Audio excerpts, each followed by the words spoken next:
Hello everyone, welcome to केपीला education. एक बार फिर कॉलेजियम सिस्टम पर हुआ बवाल। ईयर एंडर 2022 हाई कोर्ट में जजों की नियुक्ति मामले में बना रिकॉर्ड। कॉलेजियम सिस्टम पर नए सिरे से हुए हमले।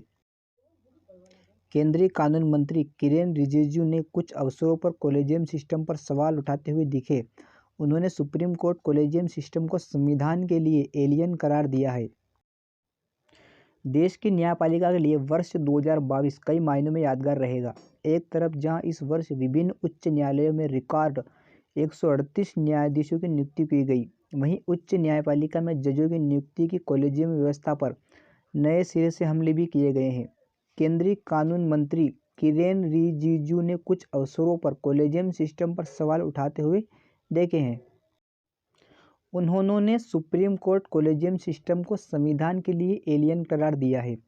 रिजिजू ने यहां तक कह डाला है कि उच्च न्यायपालिका में जजों की कमी और नियुक्तियों का मुद्दा तब तक लटका रहेगा जब तक इसके लिए कोई नई व्यवस्था नहीं बनाई जाती है। बता दें, केंद्र सरकार ने कॉलेजियम सिस्टम को खत्म करने के लिए संसद में लगभग सर्वसम्मति से राष्ट्रीय न्यायिक नियुक्ति आयोग NJSC अधिनियम पारित किया था, जिसे संवैधानिक दर्जा दिया गया था। केंद्र सरकार ने 13 अप्रैल 2015 को 99वें संविधान संशोधन अधिनियम 2014 और राष्ट्रीय न्यायिक नियुक्ति आयोग अधिनियम 2014 को लागू कर दिया था।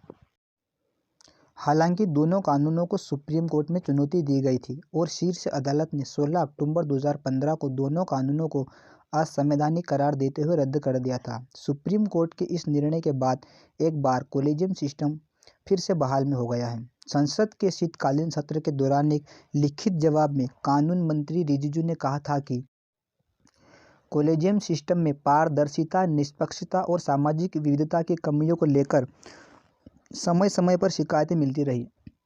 इनमें न्यायाधीशों की नियुक्ति की प्रणाली में सुधार के अनुरोध भी किए जाते रहे। हालांकि उन्होंने यह भी स्पष्ट किया है कि राष्ट्रीय न्यायिक नियुक्ति आयोग NJSC के गठन के लिए विधेयक को फिर से पेश करने का फिलहाल कोई प्रस्ताव नहीं है।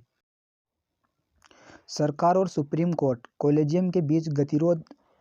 एक और जहां जजों की नियुक्ति को लेकर सरकार और सुप्रीम कोर्ट कॉलेजियम के बीच गतिरोध देखने को मिला है, वहीं एक संसदीय संपत्ति ने हाल ही में उच्च न्यायालय में जजों की कमी की समस्या से निपटने के लिए कार्यपालिका और न्यायपालिका को अच्छी सोच के साथ काम करने को कहा है। समिति ने इस बात पर आश्चर्य जताया है कि सर्वोच्च अदालत और सरकार उच्च न्यायपालिका, सुप्रीम कोर्ट और हाई कोर्ट में न्यायाधीशों की नियुक्ति के लिए प्रक्रिया ज्ञापन के संशोधन पर आम सहमति बनाने में विफल रहे हैं, जबकि यह मामला लगभग 7 वर्षों से दोनों के पास विचाराधीन है।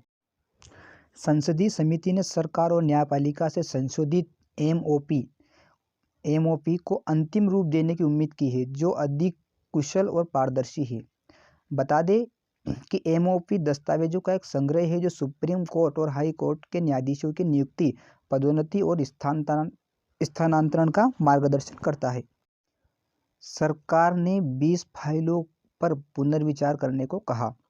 केंद्र सरकार ने 25 नवंबर को सुप्रीम कोर्ट कॉलेजियम से हाई कोर्ट के जजों की नियुक्ति से जुड़ी 20 फाइलों पर पुनर्विचार करने को कहा था। सरकार ने कॉलेजियम द्वारा भेजे गए नामों पर आपत्ति जताई थी। इनमें से 11 नए नाम थे और 9 नाम कॉलेजियम द्वारा दोबारा भेजे गए थे।